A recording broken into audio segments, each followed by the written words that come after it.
अस्सलामुअलैकुम, good morning, सुबह बखैर। हुआ जरा चकरासी गई हैं वोट ऑफ कॉन्फिडेंस और वोट ऑफ नो अच्छा देखिए, ये वोट ऑफ कॉन्फिडेंस कॉन्फिडेंस है और फिर है वोट ऑफ नो कॉन्फिडेंस। दो मुख्तलिफ चीजें, दो चीजें हैं जिस पे आज वो होनी है कुछ दिन बाद। आज हम नो कॉन्फिडेंस जिसमें ऑपोजिशन को अपने नंबर्स पूरे करने हैं। वो जो 186 का मैजिकल नंबर है पंजाब असेंबली में, वो वोट ऑफ नो कॉन्फिडेंस 186 का, वो ऑपोजिशन को पूरा करना है इन वोट ऑफ नो कॉन्फिडेंस। लेकिन साथ ही गवर्नर ने वजीर आला पंजाब को कहा है कि आप एतमाद का वोट लें, लोट लें, लोट भी ले लें बेशक, और साथ वोट भी ले लें। लोटों की जब बात हो रही होती है ना, तो लोट वैसे ही आ जाता है। आप बहुत अच्छा एक्सप्लेन कर रहे हैं, आपको 2-4 बार और एक्सप्लेन करना पड़ेगा और आपकी रिवीजन भी हो जाएगी, बिकॉज ये it is a bit of A tongue twister. ठीक है, तो एतमाद का वोट लें और उस पे देखते हैं कि आज वजीर आला पंजाब एतमाद का वोट लेते हैं या नहीं लेते हैं। और एतमाद का वोट लेने में जो बरसरे इक़्तिदार होते हैं, जो हुकूमत होती है,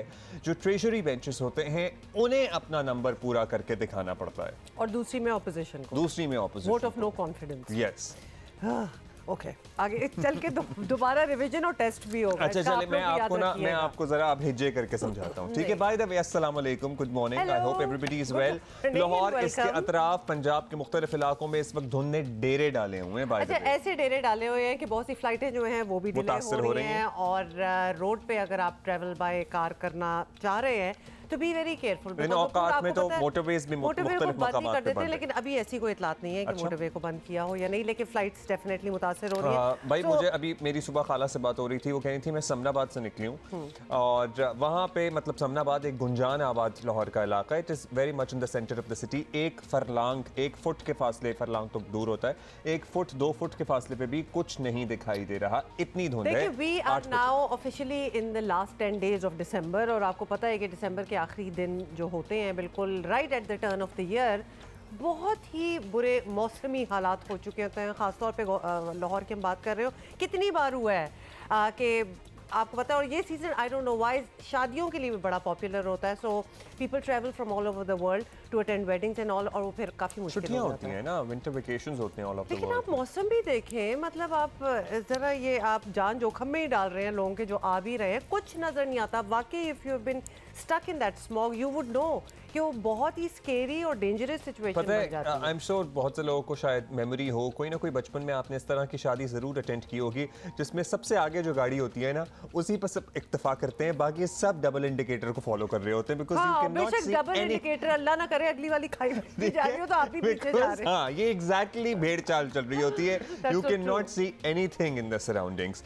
अच्छा जी, क्लचिंग एट स्ट्रॉज। साथ ही इसको कंक्लूड करने के लिए बता दूं कि एयर क्वालिटी इंडेक्स में आज लाहौर इस वक्त एज वी स्पीक 4थे नंबर पे है, और बाय द वे कराची 8वें नंबर पे है। ये और कौन से शहर हैं जो हमारी जगह ले रहे हैं? ये हमने स्लॉट बुक किए हुए हैं भाई। Anyway that was a joke, तो हम आपको बताएंगे कि और अच्छा बाय द वे आपको पता ही है कि मतलब ये फॉग का फिनोमेना तो बरस सालों से, मतलब हमने जब से होश संभाला तब से था ही, लेकिन ये स्मॉग का फिनोमेना वैसे अब नॉट सो रीसेंट रहा है ये भी, क्योंकि अब आलूदगी, पोल्यूशन, धुआं इतना ज़्यादा है कि वो धुंध और धुआं मिक्स हो जाता है और वो स्मॉग बन जाती है। So it is very difficult to tell कि इस वक्त धुंध ने शहर को अपनी लपेट में ले रखा है या फिर स्मॉग ने अपनी या फिर स्मॉग ने शहर को अपनी लपेट में ले रखा है। ये पिछले 5 मिनट में जब से शो स्टार्ट हुआ है, हमने 2 आपको बड़े डिफिकल्ट चीजें दी, एक वोट ऑफ कॉन्फिडेंस और वोट ऑफ नो कॉन्फिडेंस, और स्मॉग और फॉग का भी कुछ यही इशू चल रहा है। अब आप बात करें जो आप करने वाले थे। अच्छा, मैं आप जरा आपको तफसील से तफसील से मैं आपको समझाता हूँ कि क्या होने वाला है, ठीक है? आप सुबह से मुझसे इंसिस्ट कर रही हैं कि मुझे आपको बता रही हूँ कि इंटरेस्ट लेवल अभी भी और मैं मुतादिद बार ये कोशिश कर चुका हूँ, और अब ये तीसरी कोशिश सुबह से ही हमारी हो रही है। अच्छा जी, तख्ते लाहौर की सियासत हर लम्हा एक नया मोड़ ले रही है। Are you with me? Do not look at me, let's look at. हुकूमत और ऑपोजिशन एक दूसरे को सियासी और कानूनी मात देने के लिए अपने अपने कार्ड्स खेल रहे हैं। इमरान खान ने जुमे तक असेंबली तहलील करने का, आपको याद ही होगा, ऐलान कर रखा था। ऑपोजिशन ने वजीर आला परवेज इलाही के खिलाफ तहरीक अदम एतमाद जमा करा के असेंबली की तहलील रोक दी। तो एक तो हो गया ये मूव। गवर्नर पंजाब ने वजीर आला को आज एतमाद का वोट लेने का भी कह दिया। ये हो गया दूसरा मूव, राइट? एक ही दिन में क्यों सब कुछ बस ये नहीं, अभी वो एक ही दिन में नहीं होना। वोट ऑफ नो कॉन्फिडेंस बाद में होना है, 7 वर्किंग डे उसमें होना जरूरी है। मगर स्पीकर पंजाब असम्बली सप्तैन खान ने जवाबी चाल चलते हुए सूबाई असम्बली का इजलास जुमे तक मुलतवी कर दिया है। अब जुमे तक सप्तैन खान ने गुज़श्ता रोज रूलिंग दी कि आज की कार्रवाई खत्म हो गई है, लिहाजा जुमे की दोपहर 2 बजे तक इजलास मुलतवी किया जाता है। सप्तैन खान इससे पहले कह चुके थे कि जारी इजलास के दौरान गवर्नर नया इजलास बुलाने की एडवाइस दे ही नहीं सकता। तो अभी तो जारी नहीं रहा इजलास, उन्हीं की ज़बानी सुन भी लेते हैं। वैसे गवर्नर साहब ने ये जो रात ये ऑर्डर किया है, मैं इसको इलीगल समझता हूँ और मैं इसको ठीक नहीं समझता। और उनका जो सेशन था वो 41 था, 41वां, हमने वो ख़त्म करके 42वां शुरू किया है। और ये प्योरली स्पीकर ने बुलवाया है, ऑनरेबल स्पीकर के ये इख्तियारात हैं, ऑनरेबल गवर्नर के ये इख्तियारात नहीं। पहले भी उधर कौन सा ऐवान इकबाल में बुलाया नहीं था, तो वहाँ बुला लें। तो देखें, ऐवान इकबाल में अब कैसे बुलाएंगे? अब ये एतमाद का वोट जो है ये तो चौधरी परवेज इलाही साहब ने पूरा करना है। तो अगर चौधरी साहब वहाँ जाना चाहते हैं तो बेशक पूरे कर लें। सप्तैन खान साहब को आपने सुन लिया, और साथ ही थोड़ा सा अगर मैं भी 2-4 चीज़ें ऐड कर दूं तो आपको ये बता दें कि वज़ीर दाखिला जो है राना सनाउल्लाह, उनका मौक़िफ़ बिल्कुल मुख्तलिफ है और वो कहते हैं गवर्नर इजलास बुला सकता है।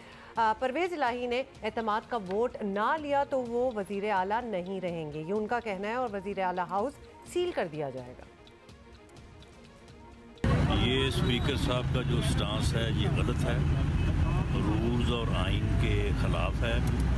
गवर्नर जो है वो इजलास बुला सकता है, और अगर कल 4 बजे इजलास न हुआ और चीफ मिनिस्टर ने एतमाद का वोट ना लिया तो he will cease to be in the office of chief minister. वो चीफ मिनिस्टर नहीं रहेंगे अगर कल 4 बजे के इजलास में इजलास मुनक्कद नहीं होता, या इजलास मुनक्कद होता है तो वोट ऑफ कॉन्फिडेंस नहीं देते। उन्होंने बाकायदा इंटरव्यू में कहा है कि 99% लोग हमारे जो है वो असम्बलियाँ तोड़ने के हक में नहीं है। अच्छा जी, ये तो इरादे हैं राना सनाउल्लाह के। सियासत के गुरु आसिफ अली जरदारी लाहौर में बैठे सियासी बिसात पर अपनी चालें चल रहे हैं, और एक थ्योरी ये पेश की जा रही है कि काफ लीग को नून लीग का वजीर आला मंजूर नहीं, किसी जियाले को ये कुर्सी देने पर वो राजी है, और नून लीग को भी इस पर एतराज़ नहीं है, यानी पीपल्स पार्टी का वजीर आला। इस पे तो खैर नाम भी सामने आना शुरू हो गए थे। अपेरेंटली यूसुफ रज़ा गिलानी साहब के साहबजादे का नाम भी आ रहा था। खैर पीटीआई के रहनुमा फवाद चौधरी कहते हैं कि तहरीक इंसाफ हर तरह से मुकाबले के लिए तैयार है। आप इलेक्शन नहीं रोक सकेंगे, आपको जो शौक पूरा करना है आप पूरा कर लें, इंशाअल्लाह ताला इलेक्शन होंगे। ये वोट ऑफ कॉन्फिडेंस परवेज़ इलाही हासिल करेंगे, वोट ऑफ नो कॉन्फिडेंस नाकाम होगी, और वोट ऑफ नो कॉन्फिडेंस के नाकामी के फौरी बाद पंजाब असम्बली की तहलील की एडवाइस जो है वो कर दी जाएगी। कल से जिस किस्म की बीमारियां लाक हो गई हैं हमारे मिनिस्टर्स को कि इलेक्शंस में ना जाना पड़ जाए, शर्म आनी चाहिए इनको। ऑलरेडी नून लीग एक अजीबो गरीब पार्टी है कि इसकी प्लेटें जो हैं वो लंदन बैठी हुई हैं, चमचे सारे यहाँ पे हैं, और ये जो चमचे हैं इनको फिक्र पड़ गई है कि हमारा क्या बनेगा। अच्छा जी, साथ ही आपको बता दें कि मुस्लिम लीग नून तैयार बैठी है कि चौधरी परवेज़ इलाही एतमाद का वोट लेने में कोताही करें, दिखाएं, और तो गवर्नर पंजाब के ज़रिए उन्हें वज़ीर आला के ओहदे से हटवाने का नोटिफिकेशन जो है वो जारी करवाएंगे। सो वो इस चीज़ में बैठे हुए हैं। और पंजाब असम्बली का मुस्तकबिल क्या होगा, अब ये ऊँट किस करवट बैठेगा, माहिरीन को अदालत जाएगा। ये मामला बिल्कुल जी अदालतों में जाता नज़र आ रहा है, तो ये भी देख लें।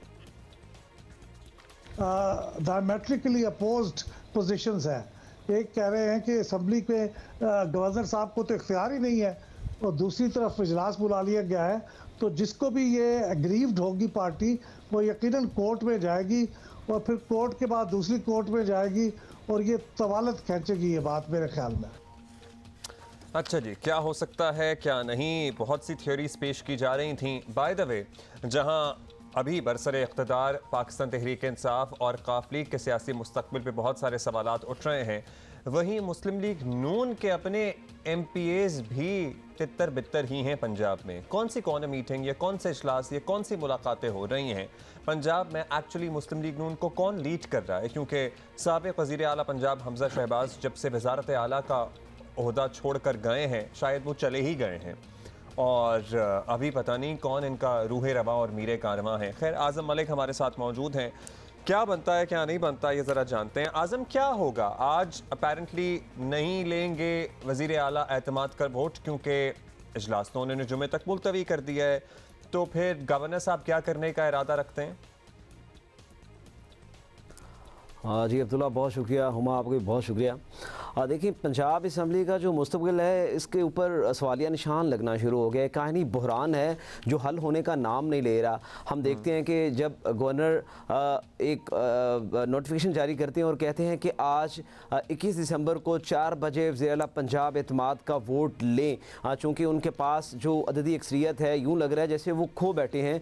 2-3 वज़ीर जो हैं वो रिज़ाइन कर चुके हैं, और PTI के कुछ लोग जो हैं वो ये कह रहे हैं कि हमें इनकी जो वज़ारत शायद कबूल नहीं है, तो आप एक एतमाद का वोट लें। तो उसके बाद स्पीकर का ये कहना है कि जनाब ये तो जो इजलास चल रहा है उसमें तो गवर्नर जो है वो एतमाद का वोट लेने का कह नहीं सकते। हालांकि अब्दुल्ला, अगर हम आइन को देखें, आइनी तौर पर, कॉन्स्टिट्यूशनली और कानूनी तौर पर जो आइनी माहिरीन का उनका कहना है कि जो स्पीकर है वो सिर्फ जो असम्बली रूल्स हैं, असम्बली बिजनेस जो चल रहा होता है असम्बली के अंदर, जैसे वक्फा सवालात होता है, जैसे लॉ प्रोसीडिंग चल रही होती है, जैसे कानून साजी हो रही होती है, तो उसके ऊपर तो रूलिंग दे सकते हैं, लेकिन गवर्नर के तलब किए हुए इजलास के ऊपर वो रूलिंग नहीं दे सकते। तो ये लाजमी है वज़ीर आला पंजाब के लिए कि वो आज 4 बजे के करीब एतमाद का वोट हर सूरत पंजाब असम्बली से लें। दूसरी तरफ स्पीकर ने गुज़श्ता रात रूलिंग भी पास की और कहा कि ये इल्लीगली है और वो इस चीज़ को नहीं मानते। आपको याद होगा आज से 4-5 माह पहले जब यही वज़ीर आला जो थे परवेज़ लाई, वो स्पीकर पंजाब असम्बली थे,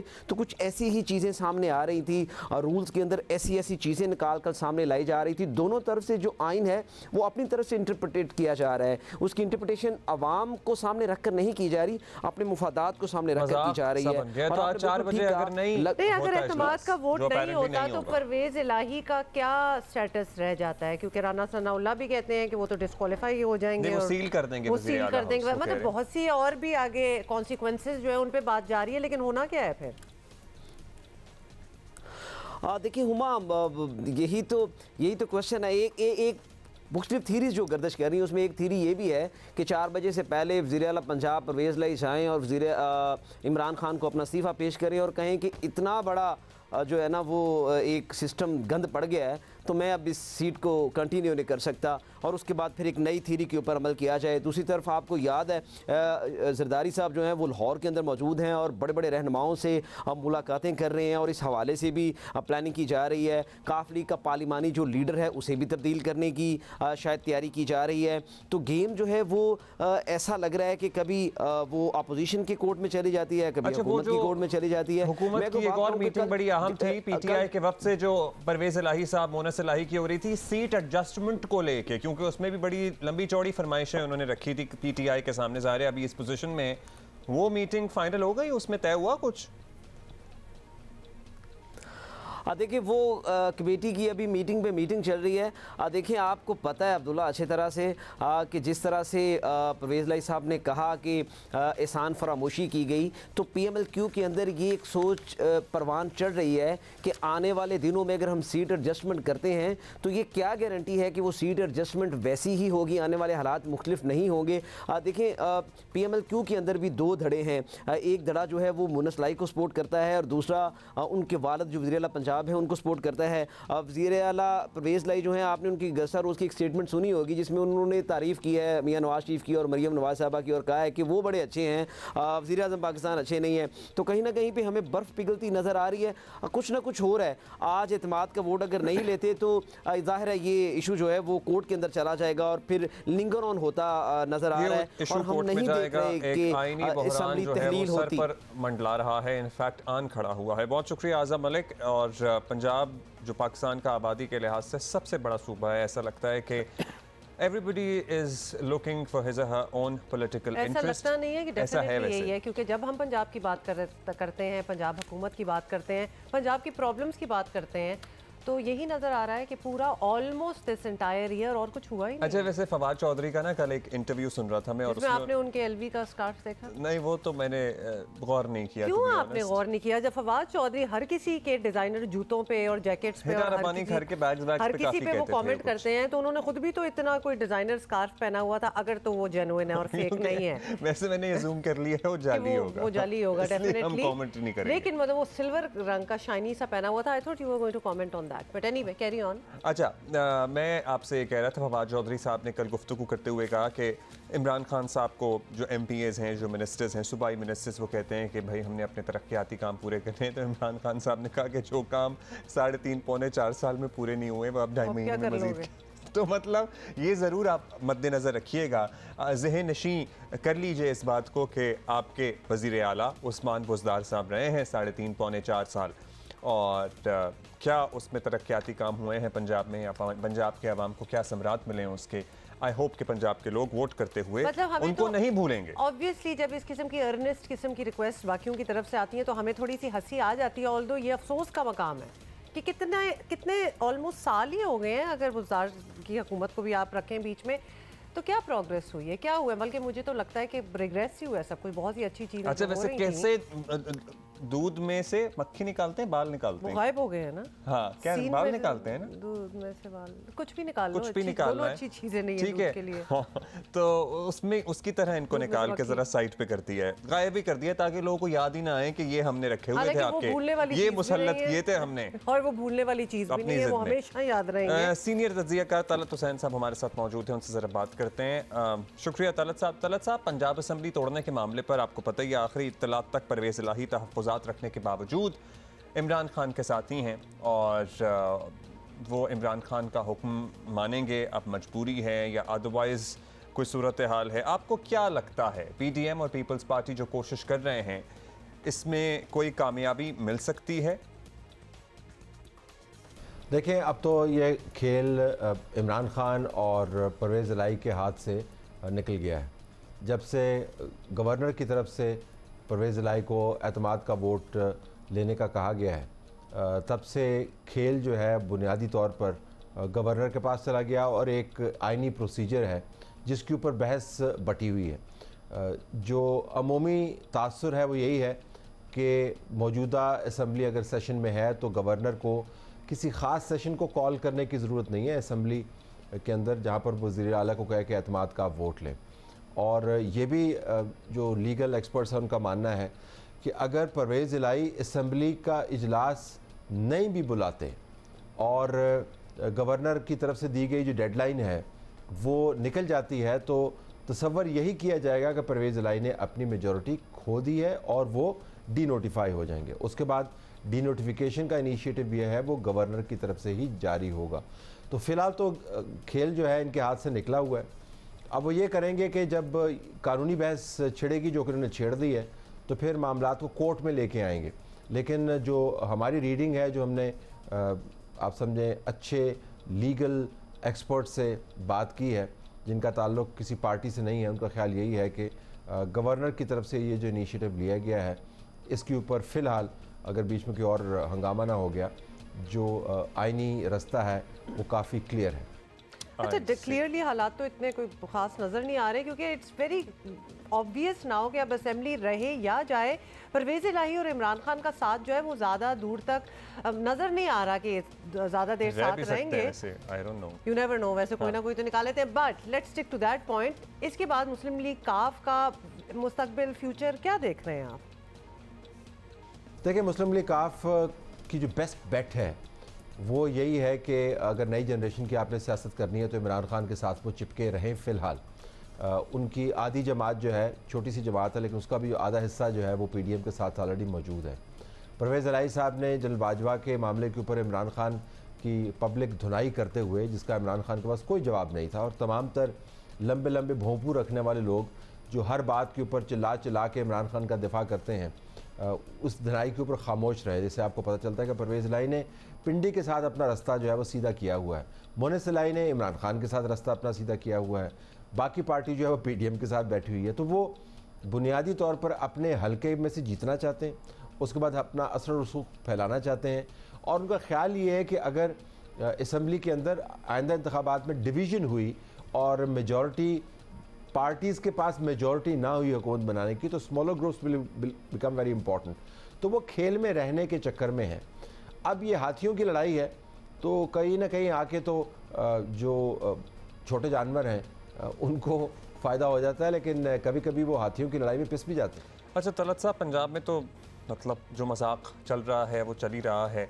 अक्सर ये भी बात भुलाती जाती है कि पंजाब असम्बली नहीं, खैबर पख्तूनख्वा असम्बली ने भी जाना है, और इस वक्त सूबे के जो हालात हैं इसमें इलेक्शन ज़रा मुश्किल होते जा रहे हैं। तो क्या ऐसी सूरत हाल में इमरान खान को KP असम्बली तोड़ने का फ़ैसला रिकन्सिडर करना चाहिए, या आपको लगता है कि वो करेंगे? जी बिल्कुल, आपने सही रिमाइंड करवाया, और जो बहस मैं देख रहा हूँ उसके अंदर खैबर पख्तूनख्वा का जिक्र ही आपको कहीं पर नज़र नहीं आता। हालांकि इमरान खान ने, अगर आप वो तकरीर उठा के देखें जो अपने वर्कर से वो खिताब फरमा रहे थे, उसके अंदर खैबर पख्तूनख्वा का नाम पहले लिया था, पंजाब का नाम बाद में लिया था। तो खैबर पख्तूनख्वा की असम्बली के अंदर तो ना कोई गवर्नर हायल है, खैबर पख्तूनख्वा की असम्बली की तहलील के अंदर उनकी जमात भी हायल नहीं है, अपोजिशन ने भी कोई बहुत ज़्यादा ज़ोर नहीं लगाया। तो इमरान खान को अपना वादा पूरा करना होगा। ये बड़ी दिलचस्प सूरत हाल होगी कि पंजाब के गर्म और मुतनाज़ा माहौल के अंदर कहीं वो खैबर पख्तूनख्वा की असम्बली को तहलील करने का जो वादा उन्होंने पब्लिकली किया है स्टेट करके, उसको भूल तो नहीं जाएंगे। वैसे उनको वादे को भूलने के लिए कोई वजह चाहिए नहीं होती है, बस उनका ख्याल होता है कि चले मैंने कह दिया कोई बात नहीं, अगली मरतबा मैं एक और यू टर्न ले जाऊँगा। लेकिन खैबर पख्तूनख्वा की जो असम्बली की डेडलाइन उन्होंने खुद सेट की है वो जुमा है। चलिए जी, थैंक यू आपका तलत साहब। ऑलराइट, शुक्रिया। तो होपफुली क्लैरिटी जो है वो थोड़ी सी आगे होगी, लेकिन ऑब्वियसली आज क्या होगा ये तो पता चल जाएगा। इन द मीन टाइम आपको पता है कि फ़ुटबॉल का एक बहुत बड़ा इवेंट जो अभी जस्ट एंडेड, और जिसमें Argentina one the world cup, और मेसी को तो हम ऑब्वियसली पसंद करते हैं, वी एवरीबडी वाज रूटिंग कि उनको ये वर्ल्ड कप उनके करियर का हाई जो है वो जरूर मिल जाए। लेकिन अब कंट्रीब्यूशन है और इतनी उनकी अचीवमेंट्स हैं कि वो जो जिसे कहते हैं ना चेरी ऑन द टॉप या चेरी ऑन द केक रह जाए तो वो फिर रह जाता है। हाँ, वो रह जाता है, एग्जैक्टली, वो अच्छा ना लगता। एनीवे, तो अब जो ट्रॉफी है ना, आपको पता है कि अब वो कुछ भी कर रहे हो, मेसी घर ले गए मतलब है कि वो सो रहे हो, खाना खा रहे हो, व्हाटएवर ही इज डूइंग, वो ट्रॉफी उनके साथ होती है। मेरी बात, और साथ ये घर ले गए हैं, ये घर ले गए, he is sleeping with it, he is eating with it, मतलब वो उनके साथ साथ उनकी जिंदगी का जो हिस्सा है ना वो बन गई है।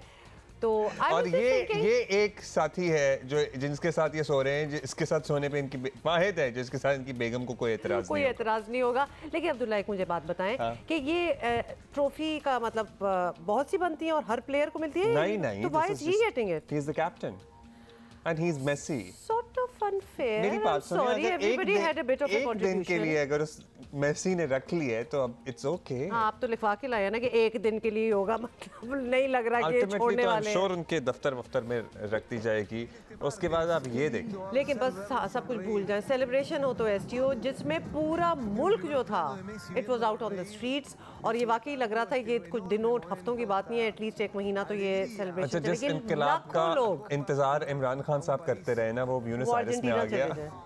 तो आ गया इसमें आ गया, और वो मेसी भी चूंकि स्पोर्ट्स पर्सनालिटी तो आपको है ही ना, तो उनके पीछे लोग निकल आए, और 10 लाख लोगों का मजमा फिर तकरीबन रिपोर्ट्स के मुताबिक, मुतज़ाद इत्तलात हैं। क्या होता है, क्या लगता है, ये तो फुटबॉल वर्ल्ड कप जीतने की रात ही या दिन में ही, शाम में ही। अच्छा, दिन रात की बात हो ही रही है तो जल्दी से आपको याद दिला दूं कि आज 22 दिसंबर की रात होगी, which is considered to be the longest night and the shortest day। हाँ, तो longest night की बात हो रही है, हम रात की बात कर रहे हैं। So yes, अब आप गिनना ना शुरू हो जाना सारे घंटे और सेकंड। ब्रेक ले रहे हैं। Good morning.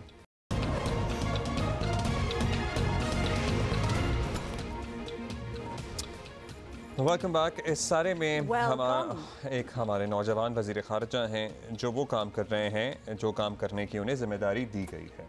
अच्छा, तो हुआ ये है अभी रिसेंटली पूरी। अच्छा, वो फॉरेन मिनिस्टर हैं, लेकिन कमाल है ना कि अगर तनकीद बराए तनकीद करनी है तो लोगों को उनके फॉरेन टूर्स पे भी एतराज़ होता है। This is his job. तो वो कहते हैं ना कि आईना उनको दिखाया तो बुरा मान गए, तो यही सिचुएशन है। आप समझें कि यही आप टाइटल दे दें सारी बात को कि भारतीय भी आजकल इसी तकलीफ से जो है वो गुजर रहे हैं। और भारत को वज़ीर ख़ारजा बिलावल भुट्टो के बयान पर खूब तक चढ़ी हुई है और बहुत, अगर आप सोशल मीडिया देखें तो भरा हुआ है, एवरीबडी हैज़ एन ओपिनियन और सीने में आग लगी हुई है बिलावल के ख़िलाफ़। मुजाहरे हो रहे हैं इंडिया में और वाक़े का बस मंजर ये है कि अक़वाम मुत्तहिदा की सलामती काउंसिल के इजलास में भारतीय वज़ीर ख़ारजा जयशंकर उन्होंने पाकिस्तान को दहशतगर्दी का मरकज़ करार दिया है। अब ऑब्वियसली कोई ऐसी बात कर ले तो उसके बाद आप चुप तो नहीं रह सकते। और ये भी कहा कि पाकिस्तान तो उसामा बिन लादेन की मेहमान नवाजी करता रहा है। और जवाब में वज़ीर ख़ारजा बिलावल भुट्टो जरदारी ने ये कह दिया और हिसाब बराबर कर दिया कि उसामा तो मारा गया साहब, लेकिन गुजरात का कसाई नरेंद्र मोदी भारत का वज़ीर आज़म है। मोदी पर तो अमेरिका में दाखिले पर भी पाबंदी थी। और ये it's true, you know that. सुनिए जरा। I'd like to remind the Honourable Foreign Minister or the Minister for External Affairs of India that Osama bin Laden is dead, but the butcher of Gujarat lives, and he is the Prime Minister of India. He was banned from entering this country until he became Prime Minister. This is the Prime Minister of the RSS and the Foreign Minister of the RSS. What is the RSS? The RSS draws its inspiration from Hitler's SS. वैसे जवाबी fire तो ऐसा ही होना चाहिए कि बड़ा मज़ा आया, क्योंकि बड़े आराम से विदाउट राइलिंग अप, स्माइल के साथ उनको आईना दिखाना अगले को और बताना कि एक्चुअली तुम्हारे यहाँ क्या हो रहा है, सर तपा आग लग जाए वैसे। हाँ। ऐसा जवाब होना चाहिए। हाँ। इससे हुआ भी। इस मामले पर अमरीकी नुमाइंदगान में भी अहम पेशरफ्त हुई है और अमरीकी रुकन कांग्रेस एंडी लियोन ने इजहार ख्याल करते हुए खदशा जाहिर किया कि भारत सेकुलर जमहूरियत के बजाय हिंदू कौम परस्त रियासत बनने के खतरात से दोचार है। भारत में मुसलमान, हिंदू, ईसाई और दीगर मज़ाहिब के लोगों के तहफ़्फ़ुज़ का हुकूक करना होगा। इससे पहले बिलावल भुट्टो ने भी ये कहा और बिल्कुल दुरुस्त कहा कि कश्मीर के लोगों से पूछें तो वो कहेंगे कि गुजरात का कसाई अब कश्मीर का कसाई है। जाहिर है कि इतना कड़वा और बड़ा सच भारतीयों से हजम कैसे हो सकता था, और इसलिए हमें भारतीयों के एहतजाज पर कोई हैरानी और कोई तशवीश है भी नहीं। So this is the latest. ठीक है जी, ये सारा कुछ हुआ है। तो ये सारा हो रहा है, अब पाकिस्तान के अंदर कुछ और हो रहा है, लेकिन बाहर ये हो रहा है। अच्छा लगा कि एकदम से जवाबी फायर होना चाहिए। अक्सर इस पे हम बात भी करेंगे। हमारे साथ मेहमान मौजूद हैं, साबिक सफ़ीर भारत पाकिस्तान के साबिक हाई कमिश्नर अब्दुल बासित साहब हमारे साथ मौजूद हैं। शुक्रिया अब्दुल बासित साहब, अपने वक्त दिए। अब्दुल बासित साहब, भारत पाकिस्तान में दहशतगर्दी में मुलव्वस है, ये बात पहले भी हो चुकी है, सबूत पहले भी आ चुके हैं। इस बार पाकिस्तान ने बाकायदा सबूत आलमी सतह पर रखे हैं और भारत का बड़ा सख्त रद्द अमल आया है। क्या भारत से ऐसे ही रिएक्शन की तवक्को थी या कुछ गैर ज़रूरी और गैर मामूली जाहरियत दिखाई जा रही है दूसरी तरफ से?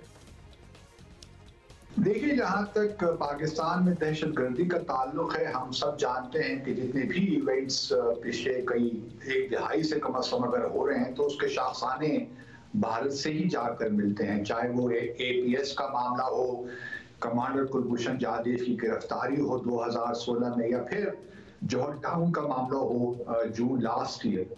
तो हमने कुलभूषण जाधव के हवाले से भी आपको याद होगा कि जनवरी 2017 को हमने दुनिया के साथ डॉसियर शेयर किया था, और अब जौहर टाउन के मामले में भी हम जो है वो डॉसियर शेयर करने जा रहे हैं। तो जहाँ तक शवाहिद की बात है वो तो बड़े वाज़ेह हैं कि भारत इस हमारे मुल्क को गैर मुस्तहकम करना चाहता है, इसको इकोनॉमिकली डिस्टेबलाइज करना चाहता है। वो नहीं चाहता कि यहाँ इन्वेस्टमेंट्स आए, पाकिस्तान में ट्रेड बढ़े, क्योंकि वो चाहता है कि पाकिस्तान की जो कश्मीर पॉलिसी है उसमें पाकिस्तान फ्लेक्सिबिलिटी दिखाए, पाकिस्तान में प्रेशर बिल्ड किया जाए। अब जहाँ तक भारत में रिएक्शन का ताल्लुक है वो बिल्कुल एक नेचुरल सी बात है, क्योंकि जिस तरीके से हमने उसका जिक्र किया, भारत को एक लिहाज से हम अपना नैरेटिव बिल्ड करने की कोशिश कर रहे हैं, तो रिएक्शन जो है ये नेचुरल है। लेकिन जहाँ तक मैं समझ पाता हूँ ये चीज़ों को देखने की थोड़ी बहुत जो मेरी सलाहियत है, देखिए, नैरेटिव बिल्ड करना आसान काम नहीं होता, इसमें कंसिस्टेंसी भी चाहिए और परसिस्टेंसी भी चाहिए। आप कंसिस्टेंट भी हो और परसिस्टेंट भी हो। हमारे यहाँ मामला ये होता है कि हम एक दफा कोई एक प्रेस कॉन्फ्रेंस कर लेते हैं, एक बड़ी जबरदस्त स्टेटमेंट भी इशू कर देते हैं, लेकिन फिर हम सो जाते हैं, फिर महीना 2 महीने फिर हमें ख्याल आता है। इससे नैरेटिव बिल्ड नहीं होता। मेरे लिए ये अहम बात है ज्यादा कि हम भारत पे कितना प्रेशर बिल्ड कर सके हैं। दुनिया में हमने क्या भारत को एक्सपोज किया है सही मानों में, ताकि मिसाल के तौर पर अगर टेरर फाइनेंसिंग मिसाल के तौर पर जॉर्ज टाउन के हवाले से अगर आप देख लीजिए तो $8 लाख से ज्यादा भारत ने फाइनेंस किया है इस टेरर एक्शन को परपिट्रेट करने के लिए। क्या हमने ये मामला FATF के पास हम लेकर गए कि भारत को ग्रे लिस्ट में शामिल किया जाए या ब्लैक लिस्ट में शामिल किया जाए? मेरे लिए ये चीजें इंपॉर्टेंट हैं ताकि हम भारत को रोक सके कि जो कुछ भी पाकिस्तान में कर रहा है उससे वो बाज आए। लेकिन ये होगा नहीं जब तक कि हम कंसिस्टेंटली इस मामले को परसू नहीं करेंगे। Some very important points raised, sir. बड़ा अच्छा आपने ये भी बता दिया कि एक्चुअली वो प्रेशर कंसिस्टेंटली बिल्ड होगा तो कुछ होगा। अच्छा, ये coming back to what happened right now, अब ये आईना तो दिखा दिया, ये बातें सारी हो गई, लेकिन इसके बाद से बाकायदा तौर पर ये एक सफारती जंग सी जो शक्ल है इसकी बन गई है। तो ऐसे ही हालात रहे तो ये उम्मीद कैसे कर रखें कि दोनों मुल्क जो हैं वो मुज़ाकरात की टेबल पर कभी आके बैठेंगे, या फिर आपको लगता है कि ये नॉर्मल है, ये भी बीच में होता रहता है? देखिए, अगर आप मेरी ऑनेस्ट ओपिनियन लेना चाहते हैं इस बारे में, तो जिस तरह मैं वज़ीर आज़म इमरान खान का प्राइम मिनिस्टर मोदी को फाशिस्ट कहने पे मैंने उस पर भी एक लिहाज से अपनी ओपिनियन का इजहार किया कि इस सतह पे नेम कॉलिंग नहीं होती। आप इस सतह पे जो सफारतकारी के जो बुनियादी आदाब हैं उनको हमें मलहूज़ खातिर रखना चाहिए। तो मैं ज़ाती तौर पे इसके हक में नहीं हूँ कि इस लेवल पे हम, ठीक है हम सब जानते हैं कि मुशर्रफ गुजरात हैं प्राइम मिनिस्टर मोदी, मैं भी कह सकता हूँ, आप भी कह सकते हैं, प्राइवेट लोग, मीडिया के लोग इन चीज़ों को रेफर कर सकते हैं, लेकिन जहाँ तक हमारे जो है पॉलिटिशियंस हैं, ये जो रहनुमा हैं, काबरीन हैं, उनको एहतियात करनी चाहिए। ये बातें आप अच्छे पैराई में भी उसका जिक्र कर सकते हैं। नैरेटिव बिल्ड करने के लिए जरूरी नहीं होता कि आप किसी को एब्यूज करें। मेरा थोड़ा सा नुक्ता नजर इस मामले में जरा मुख्तलिफ है आम लोगों से, और मैं समझता हूँ कि सफारतकारी में ठीक है, पॉलिटिशियन दुनिया भर में डोमेस्टिक कंजम्पशन के लिए बहुत सी बातें करते हैं, और हमारे यहाँ भी होता है, भारत में भी होता है, बल्कि भारत में तो ज्यादा होता है। लेकिन क्वेश्चन ये है कि अगर हम इस किस्म की बातें करेंगे इस लेवल पे, तो फिर ऑब्वियसली सफारतकारी के लिए मजीद मुश्किलात पैदा होंगी। मैं ये कतई नहीं कह रहा कि मैं भारत के साथ इंगेजमेंट करनी चाहिए।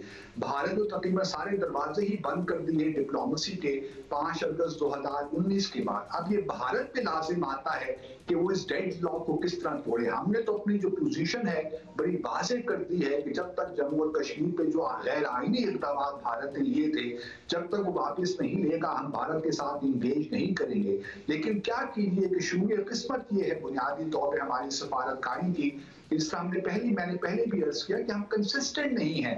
मिसाल के तौर पर इमरान खान की हुकूमत में हमने ट्रेड बहाल करने की बात की, इस हुकूमत में भी जो हमारे वजीर खारजा हैं इन्होंने आते ही कहा कि भारत के साथ हमारी ट्रेड होनी चाहिए।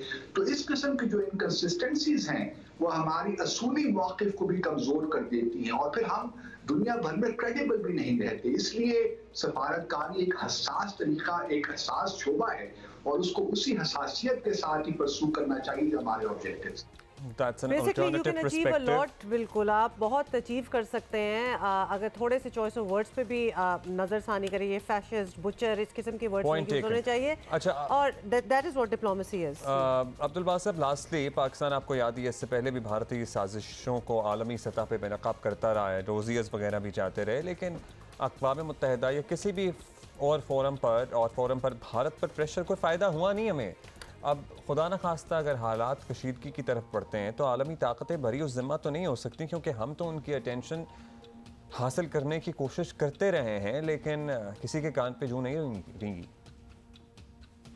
नहीं, बिल्कुल, देखिए आर्मी अदारों की बड़ी जिम्मेदारी है, और जिस तरह हमारे वज़ीर खारजा ने अपनी तकरीर में भी कहा, जो उनकी हालिया तकरीर हुई है यूएन सिक्योरिटी काउंसिल में, कि ये दुनिया की बहुत बड़ी जिम्मेदारी है कि वो जम्मू और कश्मीर के तनाज़े को हल करवाए। और जो पाकिस्तान में दहशतगर्दी हो रही है उसका भी नोटिस ले। तो और यूएन सिक्योरिटी काउंसिल जो है वो तो यूएन चार्टर को अगर आप पढ़ लीजिए तो उसका बुनियादी काम ही है कि वो इंटरनेशनल पीस और सिक्योरिटी को यकीनी बनाए। चूंकि इंटरनेशनल कम्युनिटी अपनी रिस्पॉन्सिबिलिटीज भारत के हवाले से पूरी नहीं कर रहा, कश्मीरियों के हवाले से पूरी नहीं कर रहा, क्योंकि भारत का एक क्लाउड बन गया है।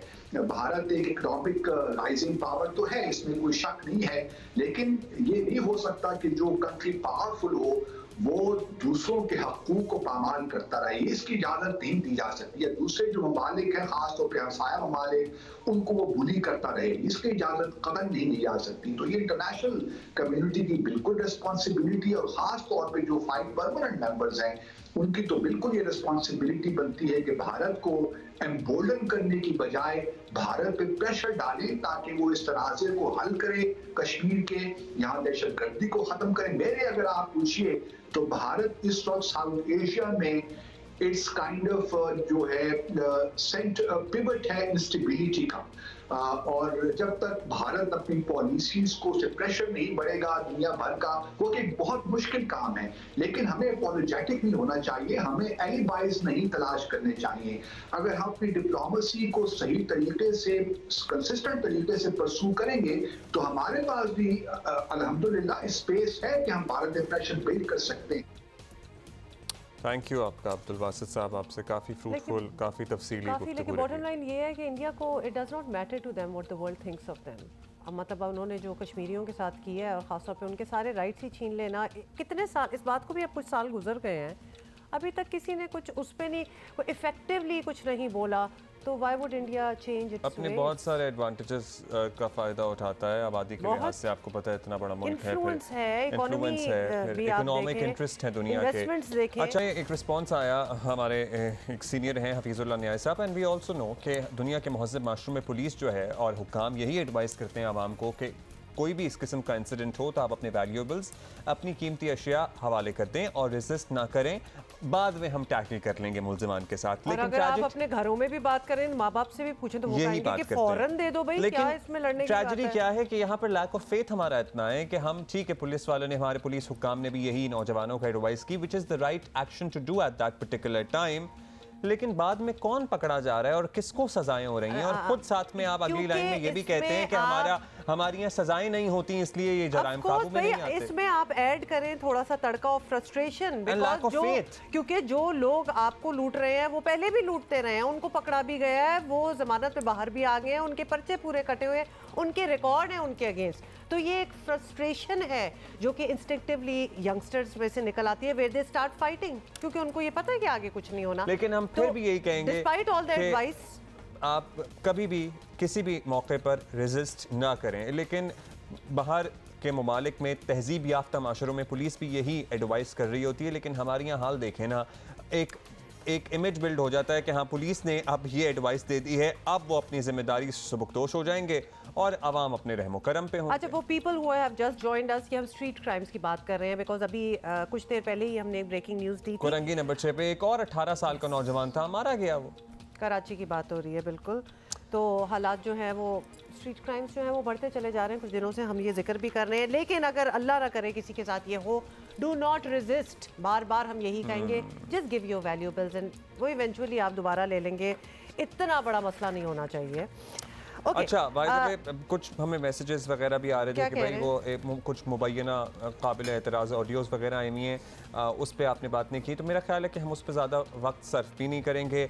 उसका पाकिस्तान तहरीक इंसाफ या उनके किसी भी रहनुमा की तरफ से ऑफिशियली कोई जवाब नहीं दिया जा रहा, आज़न उनकी तस्दीक या तरदीद नहीं की जा रही है, और सर्टनली किसी के प्राइवेट मैटर्स इस तरह रिकॉर्ड करना वो भी इट्सेल्फ एक काबिल एतराज़ और क्वेश्चनेबल मामला है। लेकिन हाँ, जो शख्स अपनी पारसाई का दावा करे और जिसको मोरल पुलिसिंग का जुनून सवार हो, अगर मुबैना तौर पर उसकी निजी ज़िंदगी में ये मामलात हैं, तो फिर please spare us from your lectures. अच्छा, तो लेकिन कुछ लोगों का आपको पता ही है कि इस किस्म की बातें, खासतौर पे मुसर्रत जमशेद चीमा साहब का ये कहना है कि जब भी हम कोई बात करते हैं खान साहब की, कोई ऑडियो या कोई थ्रेटनिंग, कोई इस किस्म की चीज़ जो है वो लीक कर दी जाती है, तो बड़ा ये स्ट्रेटेजिक है जो ये सब कुछ हो रहा है। आई एम श्योर पीपल हुआ, लेकिन उसमें उन्होंने ये कहा कि गलत है और ये फेक है और ये मुफ्त है, ये उन्होंने कहा कि लीक कर दी जाती है कोई इस किस्म की नी-जर्क रिएक्शन में तो यही कहा जाएगा ना कि फेक है, मॉर्फ्ड है और ये सब कुछ ऑब्वियसली यही बातें की जाती हैं, लेकिन we really don't want to talk about it on this platform unless of course कोई ऑफिशियल रिस्पांस इस पे आए।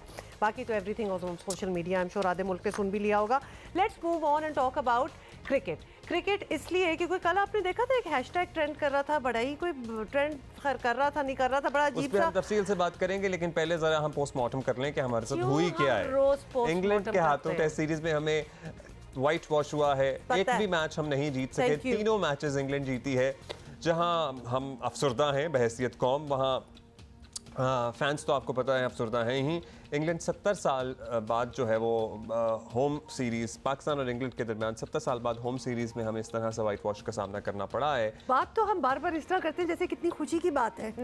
हमारे हेड कोच सकलैन मुश्ताक का कहना है कि हार पर अफसोस हुआ है, कोने में जाकर रोने का भी दिल कर रहा था और सीरीज़ के रिजल्ट पे ना जाएं, हमने पूरी सीरीज़ में बेहतरीन क्रिकेट खेली है। अच्छा जी, अब्दुल रज़ाक भाई हमारे साथ मौजूद हैं और उनसे ज़रा बात करते हैं, समझने की कोशिश करते हैं। खैर बहुत से लोगों की राय है कि वो कैच था भी।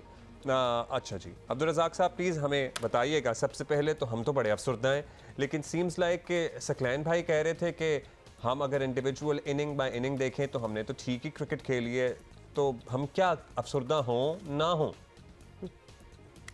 देखें, जो गम होता है वो 24 घंटे बाद कम होना शुरू हो जाता है, तो 24 घंटे हो चुके हैं, तो गमी की कोई बात नहीं है। पाकिस्तान क्लीन स्वीप हुई है और ये कि सबको पता है, और जो भी थर्ड अंपायर का फैसला था वो डेफिनेटली जो लॉ के मुताबिक उन्होंने डिसीजन दिया है, तो थर्ड अंपायर से गलती नहीं हो सकती, जो अंदर फील्ड के अंपायर होते हैं उनसे हो सकती है, पर वो भी फिर थर्ड अंपायर को सफर करता है। तो अब इस बात को लेना कि जी वो कैच था या नहीं था, तो वो मैं नहीं समझता, पर ओवरऑल देखा जाए तो पाकिस्तान ने काफी नेगेटिव क्रिकेट खेली है और डिफेंसिव क्रिकेट खेलते खेलते पाकिस्तान टेस्ट मैच तीनों हारे। तो हमारे कोच को क्यों नहीं अंदाजा इस बात का? कोच कहते हैं, उनकी तो ये स्टेटमेंट है, कोच ये कहते हैं कि पूरी सीरीज में बेहतरीन क्रिकेट खेली गई है और रिजल्ट बस देख के उनका रोने का दिल कर रहा है, लेकिन क्रिकेट वो कहते हैं हमने ठीक खेली है। बट वो बड़ा अप्रिशिएट कर रहे हैं कि इस तरह हमने तो बड़ी अच्छी क्रिकेट खेली है। देखिए, ओवरऑल हम पिच पे ज्यादा बात करते रहे हैं और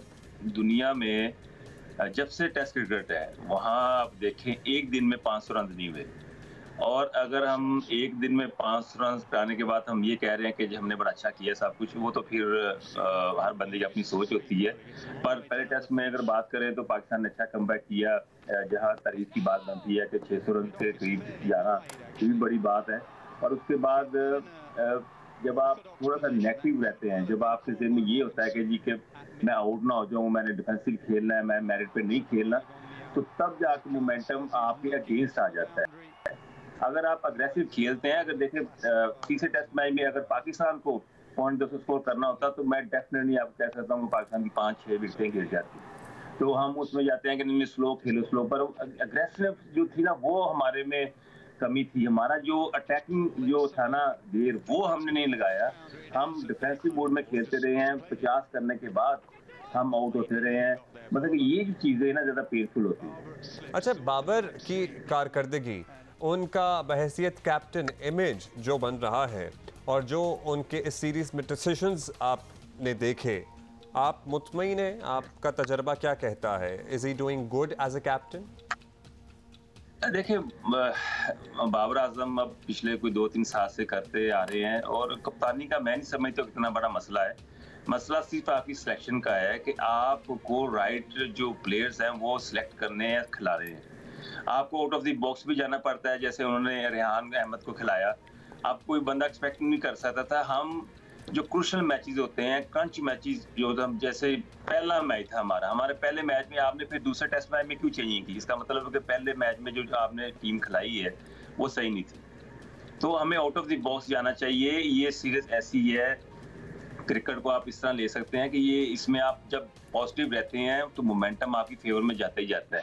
जहां आपने ये सोचा कि जी कि मैं आउट ना हो जाऊं, मैं डिफेंसिव हो जाऊं, मैं सीरीज ना हार जाऊं, ये कप्तानी ना चली जाए, ये कोच ना चला जाए, ये मैनेजर ना चला जाए, तो ये चीजें जो बंदा लेता है तो फिर इस तरह के रिजल्ट आते हैं। अच्छा, अब ये बताइएगा कि आगे का ये तो हो गया जो हो गया, इसका हम पोस्टमार्टम रोज़ ही कर रहे होते हैं क्योंकि दिल हमारे इतने जले हुए हैं और खफा हैं। न्यूजीलैंड आ रही है टीम और 26 दिसंबर को जो है वो पहला मैच जो है खेला जाएगा। अब हम कब तक पिच की और कंडीशंस की बात करते रहेंगे? टीम सिलेक्शन वगैरह ये ज़रा कुछ ना कुछ तो तब्दील होना चाहिए, क्या कहेंगे आप? नहीं देखिए, ये इनको सबको लगता है कि जी के पता नहीं हम खिलाफ बोल रहे हैं, पर हमने क्रिकेट खेली हुई है, जो हम देख रहे होते हैं हम उस पर बात कर रहे होते हैं, बॉडी लैंग्वेज की बात कर रहे हैं। जिस तरह इंग्लैंड कहाँ से ये चीज़ लेके आए, जब आप कमज़ोर होंगे तो दूसरा तो आपको ऊपर हावी होगा ना। हमने उन पे काउंटर अटैक नहीं किया। और न्यूजीलैंड की अगर बात कर रहे हैं तो डेफिनेटली पिचेस का अगर आप देखा जाए तो पिचेस को आपको एक स्टैंडर्डाइज कर देना चाहिए। पिच पे थोड़ा ग्रास भी होना चाहिए और थोड़ा बॉल्स भी होना चाहिए, इससे आपको फेवर मिलती है। पाकिस्तान में इतने बॉलर्स हैं कि वो ग्रासी विकेट पे बॉल कर सकते हैं, बट इस पिचों पे अगर न्यूजीलैंड की टीम आएगी डेफिनेटली आपको एज मिलेगा। अब अबरार की सूरत में आपको एक अच्छा बॉलर मिल चुका हुआ है, अब आपको पता है कि वो विकेट टेकिंग बॉलर है। अगर जिस टेस्ट मैच में जिस इनिंग में उसने आउट ना किए तो फिर आपको ट्रबल होगी। अच्छा, जिस टेस्ट मैच में अबरार ने आउट ना किए तो फिर देखें कि हमारे पास बचा क्या है? कुछ भी नहीं। हम किससे बॉल करा रहे थे ये भी देख लेना। बाकी लड़के जो हमारे इंजर्ड हुए हैं उसके बाद what do we have in hand? 0। अब रिजवान साहब की कारकर्दगी की बात कर लें, 12 जो लास्ट टेस्ट मैच है हाफ सेंचुरी भी नहीं बना सके हैं वो। क्या हमारे पास कोई और कीपर नहीं है? हम ये नहीं कह रहे कि वो अच्छी कारकर्दगी नहीं दिखाते, वाइट बॉल में बड़ा अच्छा उन्होंने दिखाई है कारकर्दगी और रिकॉर्ड्स भी ज़बरदस्त हैं, लेकिन maybe he needs rest and there is too much pressure. Keeping भी करो और फिर रन भी दो। देखिए, हमें सिर्फ एक काम करना है, हमें अपनी सोच को चेंज करना है और थोड़ा पॉजिटिव रखना है। अब तीसरे टेस्ट मैच में सरफराज को मौका मिलना चाहिए था, वो डिजर्व करता था। और जैसे उन्होंने रेहान अहमद को खिला दिया तो पाकिस्तान के पास ऑप्शन थी, आप फहीम अशरफ की जगह खिला सकते थे। अगर उसको बॉलिंग नहीं करानी थी तो आप एक प्रॉपर बैट्समैन की तरफ जा सकते। इंग्लैंड ने अब उन्होंने भी 2 विकेट कीपर खिलाए थे, तो इसमें कोई फर्क नहीं पड़ता। आपको डिसीजन लेने पड़ेंगे। जब आप डिसीजन लेने में डरते हैं कि यार ये ना हो जाए, हमने बिल्कुल एक प्रॉपर जाना है कि हमने ऐसा नहीं करना कि सरफराज को खिला दिया तो वो अगर स्कोर कर गया तो वो टीम का रेगुलर मेंबर बन जाएगा। इस तरह की सोचें जब आने शुरू हो जाती हैं तो फिर वहाँ पे प्रॉब्लम आती है। आप क्या इनसिक्योर वैसे बातें हैं ये? और एक इनसिक्योरिटी से जुड़ी बात, अब्दुल रज़ाक भाई, कल हमने एक नौजवान हमारे क्रिकेटर्स हैं, ठीक है, जोशीले हैं, बड़ी स्टारडम भी मिल गई है जल्दी से। हारिस रऊफ की बात हो रही है। हाँ, ट्रेंड चला रहे हैं, सोचना भी मना है, ट्रेंड का हिस्सा बन रहे हैं, चल रहा है और खास तौर पे कैप्टन को तब्दील करने का इस किस्म की बात हो रही है। अपेरेंटली कैप्टन अगर तब्दील होते हैं, शाहीन भी और ये भी, मतलब this can be serious disciplinary issue. आप कैसे पॉलिटिसाइज कर सकते हैं भाई? पीसीबी का जो भी फैसला होगा आपको तो मानना है या एहतजाज करके आप मोर्चा निकाल के बैठ जाएंगे वहां पे? नहीं देखें, मैं नहीं समझता कि इस वक्त कप्तान को चेंज करना चाहिए। ये टाइम नहीं है कप्तान को चेंज करने का। देखिए, इस बात से कतई नजर, क्या इस तरह से खिलाड़ी अगर मुबैना कप्तान की तब्दीली के ऊपर अपना एहतजाज पहले से ही रिकॉर्ड करा के प्रेशर बिल्ड करना शुरू कर सकते हैं आपके जमाने में, या ये हो सकता है? गुंजाइश है? आपसे सवाल है कि डिसिप्लिनरी एक्शन कुछ बनता है, ये अपना ओपिनियन सोशल मीडिया पे क्यों दे रहे हैं, वो भी हैशटैग की तौर पे, ताकि ये ट्रेंड बने? देखें, ओवरऑल हमने ना T20 जब से शुरू हुई ना, वहाँ से कुछ प्लेयरों के दिमाग काफ़ी ख़राब हो चुके हुए हैं और उनकी सोच काफ़ी चेंज हो चुकी है। अगर आप 20-25 साल पीछे चले जाए तो किसी की हिम्मत नहीं होती थी क्योंकि ऐसी कोई स्टेटमेंट दे सके। और मैं नहीं चाहता कि बाबर आजम को अभी हटाया जाए, बाबर आजम को कंटिन्यू करना चाहिए। पर ये इस तरह के ट्वीट करना या इस तरह मीडिया में बोलना कि जी कि वो ये है वो है, वो ठीक है, इनका नहीं बनता। प्लेयर का अपना काम है कि परफॉर्मेंस देना, अपने आप को फिट रखना, अपने आप को अवेलेबल करना। अब टेस्ट मैच ही चल रहे हैं, वहाँ पे PCL की ड्राफ्टिंग भी चल रही है, T20 के भी अभी आने वाली है, तो ज़्यादा फोकस तो फिर प्लेयर का वहीं पे होगा। अच्छा ठीक है, हम ये नहीं बात कर रहे इस वक्त अब्दुल रज़ाक भाई कि बाबर को नहीं हटाना चाहिए, लेकिन इस तरह से खिलाड़ी जो साथी खिलाड़ी हैं वो अपनी ग्रुपिंग क्या, अपनी इज़हार यकजहती का भी इजहार कर सकते हैं, लेकिन इस तरह का ट्रेंड लिख देना, लिखना क्या, मतलब सोचना भी मना है। भाई आप कौन होते हैं ये कहने वाले कि सोचना भी मना है? एवरीबडी इज अंडर कॉन्ट्रैक्ट, उनका कॉन्ट्रैक्ट है, उसमें बड़े क्लॉजेज होते हैं। इस किस्म की प्रेशर बिल्डिंग का मतलब just concentrate on your play. ये तो बड़ा सियासी हो रहा है तमाम मामला। आप बताएं कि डिसिप्लिनरी एक्शन होना चाहिए कि नहीं होना चाहिए?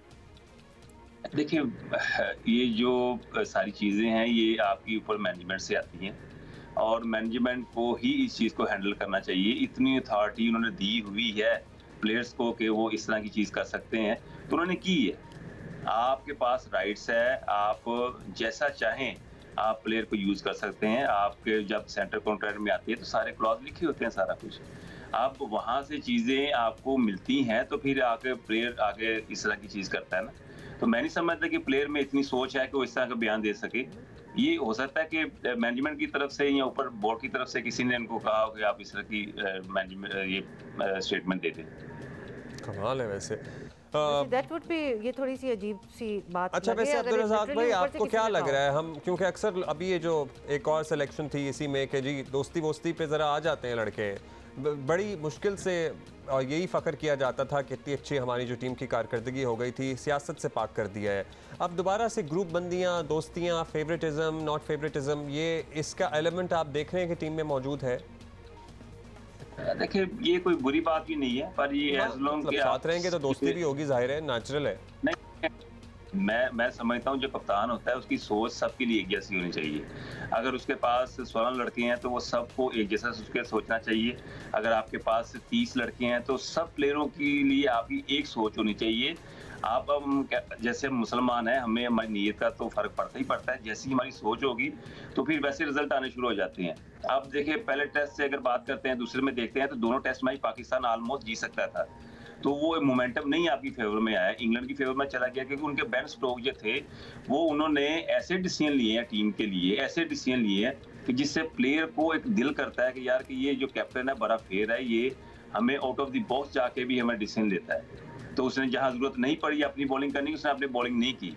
जहां उसे बैटिंग करने की जरूरत नहीं पड़ी, अब उसका जब रन आउट हुआ है तो उसने जब रन आउट के बाद उसने अपने प्लेयर को, ग्रुप्स को उसने थम्स अप किया कि कोई बात नहीं, अगर मैं रन आउट हो गया ठीक है, आपकी गलती या मेरी गलती थी, कोई ऐसी बात नहीं। तो ये चीजें जो होती है ना बड़ी फेवर में जाती हैं।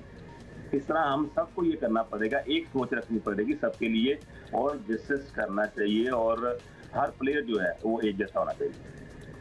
शुक्रिया। वैसे ब्रुक्स ने सेंचुरी स्कोर की थी इसी पे, जिसी मैच की जिसकी आप बात करें। अब्दुल रज़ाक बहुत बहुत शुक्रिया। वी विल स्टिल से कि ये हैशटैग जो था सोचना भी मना है, प्लीज पॉलिटिसाइज मत करें, और खास तौर पे you are off duty, matches खत्म हो गए, नहीं चल रहे। I was shocked when I read it. ये क्या बात है? सो मुझे समझ नहीं आया कि उनके इर्द गिर्द कोई मौजूद नहीं था जिसने उनको नहीं समझाया। आप अपनी दोस्ती का, अपनी मोहब्बत का, अपनी अकीदत का इजहार कर सकते हैं, लेकिन आप किसी को भी या even for that matter board को डिक्टेट नहीं कर सकते कि मतलब क्या सोचा जा सकता है और क्या नहीं सोचा जा सकता। इसका मतलब तो यही हुआ ना, don't you even try, don't you even dare वाली बात है। Don't you even dare doing, क्यों पॉलिटिसाइज कर रहे हैं? It's a gentleman's game. Cricket खेले, जो अच्छा परफॉर्म कर रहा है वो रहे, जो नहीं कर रहा उसको थोड़ी देर के लिए हटा दो। इसमें आपकी अना का मसला बीच में नहीं बनना चाहिए कि just because obviously everybody is close to each other. दोस्तियां भी हैं और होनी भी चाहिए। अभी तो वर्ल्ड कप नहीं जीते तो डोंट यू डेयर वाली सीन सोचना भी मना है। रॉन्ग चॉइस ऑफ वर्ड्स, अजीब लगा बहुत, एज इफ और चीज़ें हमारे यहाँ बहुत ज़्यादा एक्सट्रीमली पॉलिटिकल नहीं है। मूविंग ऑन, एक क्रिकेट ट्रिब्यूट ही है। हाँ जी, cricketer, legend cricketer Hanif Mohammad को याद करेंगे और इनके मद्दाह आज उनकी 88वीं सालगिरह मना रहे हैं। लिटिल मास्टर के नाम से जाने जाते थे। 337 रन का कारनामा इनका आज भी सबको याद है। क्रिकेट की तारीख में 16 घंटे की तवील तरीन इनिंग खेलने का एजाज़ भी इन्हीं के नाम है। वो ट्रिपल सेंचुरी बनाने वाले पहले पाकिस्तानी क्रिकेटर थे। Do you know that? मैं वहीं अटक गई हूँ। 16 घंटे की तवील तरीन इनिंग्स, मैं नॉन स्टॉप। हाँ, मतलब अच्छा, ये कुछ हम आपको पुरानी यादगार फोटोग्राफ्स जो हैं वो भी चले हम। अच्छा जी, आज एक और सालगिरह भी है और वो सालगिरह है हमारी सुपरस्टार माहिरा खान की। Happy birthday to Mahira. This has been an exceptional year for her, क्योंकि आपको पता ही है कि Maula Jatt, the legend of Maula Jatt की एक तो मशहूरी का लेवल ही कुछ और है। उसके बाद Mahira has been representing Pakistan on various platforms, global stage, और most recently at the FIFA world cup as well. Qatar भी ये गई हुई थी। तो ये वहीं की तस्वीर है, नहीं ये रियाद की तस्वीर है। ये तो आपको पता है कि साथ फेस्टिवल्स भी, बड़े फिल्म फेस्टिवल्स वगैरह भी चल रहे थे। हाँ, सॉरी, तो this is the Red Sea festival मेरा ख्याल है, if I'm not wrong। तो ये उसकी भी तस्वीरें। शी वाज वेरी मतलब उनको बड़ी वो नजर भी आई, मूवी भी उनकी बड़ी हिट हुई। हीरतिक रोशन भी है। अच्छा माहिरा, जिस तरह इसी एक शॉट में सोने गोल्ड के आगे खड़ी थी ना कि दुकान के आगे और सोना देख रही थी, तो इस पे हैशटैग दे सकते हैं हम कि सोचना भी मना है, क्योंकि this is record high price जो है 175,000 पर तोला है, आई डोंट नो, 178 मतलब इतना कभी ऊपर नहीं गया। And this is what is happening gold के साथ पाकिस्तान में, तो ना सोचिएगा बिल्कुल। अच्छा जी, we're going to see you after this very short. Good time to sell though. क्या कहोगे? Don't sell, save it.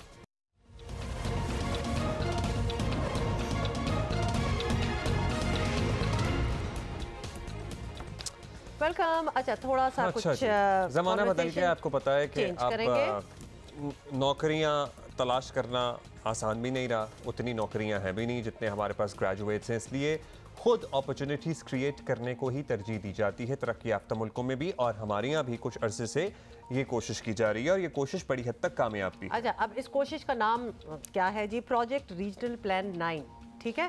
और इस प्रोजेक्ट के बारे में जानकर हमें ये खुशी हुई कि हमारे यहाँ सिर्फ सियासत की बात नहीं होती बल्कि तामीराती काम भी हो रहे हैं। और बताना आपको ये है कि रीजनल प्लान 9 तामीराती काम से मुराद यहाँ वो नहीं है कंस्ट्रक्शन का कोई काम, कंस्ट्रक्टिव काम हो रहा है, कंस्ट्रक्टिव काम की हम बात कर रहे हैं। तो अच्छा जी, ये है रीजनल प्लान 9 और ये है project Punjab information technology board और पब्लिक यूनिवर्सिटी के इश्तराक से शुरू किया गया है।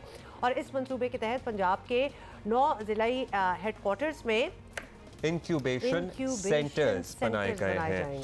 PITP इंक्यूबेशन सेंटर्स के तहत अब ये दायरा कार फैलाकर साउथ में मुल्तान और फिर नॉर्थ में गिलगित वगैरह तक भी फैलाया गया है। किस तरह से ये मुल्तान जैसे शहर में काम कर रहा है इंक्यूबेशन सेंटर, क्या रिस्पॉन्स है, इसी के लिए हमने ज़हमत दी है रीजनल प्लान 9 प्रोजेक्ट के मैनेजर सैयद अली आका को। अली बताइएगा कि कब से मुल्तान में ये इनिशिएटिव लिया गया, शुरू हुआ ये मामला, और उसके बाद से अब तक आप लोग क्या कर चुके हैं, रिस्पॉन्स कैसा है? First of all thank you Abdullah और हुमा मुझे अपने शो पे इनवाइट करने के लिए। तो हमारा जो प्रोजेक्ट है पंजाब इंफॉर्मेशन टेक्नोलॉजी बोर्ड का इंक्यूबेशन विंग, इसके तहत हम मुख्तलिफ काम कर रहे हैं। हमारा जो सेंटर मुल्तान का है जिसके बारे में आपने सवाल किया, हमने जून 2021 में ये सेंटर यहाँ पे कायम किया था और ये साउथ पंजाब का पहला इंक्यूबेटर, टेक इंक्यूबेटर है। पूरे मुल्तान में भी ये पहला इंक्यूबेटर है और इसका ये साउथ पंजाब का भी पहला इंक्यूबेटर है। और हम यहाँ पे 30 स्टार्टअप्स को ग्रेजुएट कर चुके हैं। जैसे आपने फरमाया कि कैपेसिटी है गवर्नमेंट की, सरकार की नौकरियां फराहम करने की, तो यहाँ पे हमारा ये रुझान रहा है कि हम स्टार्टअप को एक ऐसा कंड्यूसिव इनेबलिंग एनवायरनमेंट दें जहाँ पे जो भी एंटरप्रेन्योर्स हैं जिनके पास इनोवेटिव आइडियाज़ हैं, जिन जो टेक एंटरप्रेन्योर्स हैं, वो यहाँ पर हमारे पास आएँ, हम उनको मेंटोर कर सके, उनके बिजनेस प्लान्स के ऊपर, उनके बिजनेस मॉडल्स के ऊपर हम उनको एक रोबस्ट किस्म का मॉडल डेवलप करवा सके ताकि वो अपने कारोबारी जो भी उनके कारोबार हैं उनके अंदर वो कामयाबी हासिल कर सके। और अल्हम्दुलिल्लाह वी हैव ग्रेजुएटेड 30 स्टार्टअप्स और हम मजीद 10 स्टार्टअप्स जो हैं उनको इंक्यूबेट करने जा रहे हैं। मुल्तान जैसे शहर में इस इंक्यूबेशन सेंटर की, तो इस तरह आप हेल्प आउट तो कर रहे हैं, ऑब्वियसली डेवलप भी कर रहे हैं इनोवेटिव बिजनेसेस जहां आपको नजर आते हैं, लेकिन ये इन्वेस्टमेंट कहां से आती है? और खासतौर पे बिकॉज ऑब्वियसली हमें ये भी पता है कि मिलियंस ऑफ रुपीस की इन्वेस्टमेंट जो है वो लगती है। How do you manage that? All right, so the thing is we get about over 300 applications जब हम अपनी applications लाइव करते हैं। तो हमारी जो सर्विसेज हैं उसके अंदर हम ज़्यादा तो नहीं बल्कि स्टाइपेंड ज़रूर देते हैं अपनी टीम्स को, जिसके अंदर we have a small amount of stipend. 4 team members are eligible to get that stipend, so they can use that stipend as a little seed money. और जब उनका बिजनेस मॉडल किसी न किसी एक सूरत में पहुंच जाता है तो उसके बाद we connect them with investors. We have partnerships with the local chamber of commerce as well as the federal chamber of commerce. और उसके बाद we also hold an investment summit where we select the best startups and we connect them with investors. Also from time to time हम venture capital से अपने startups को connect रखते हैं। और अगर मैं आपको बताते चलूं, PITB incubation wing के जो startups हैं, they have been able to raise $22 million of investment over the past few years. Wow. Oh, that's impressive. और मुल्तान में अब आप कह रहे हैं कि 30 आप स्टार्टअप्स को ग्रेजुएट कर चुके हैं अब तक। शुरू से ही इतना ओवरवेलमिंग रिस्पॉन्स था या जैसे जैसे अब लोगों को पता लग रहा है मुल्तान गिरदो नवा के शहरों में, इलाकों में, तब ज़्यादा बच्चे आ रहे हैं, नौजवान आ रहे हैं? How has it been like?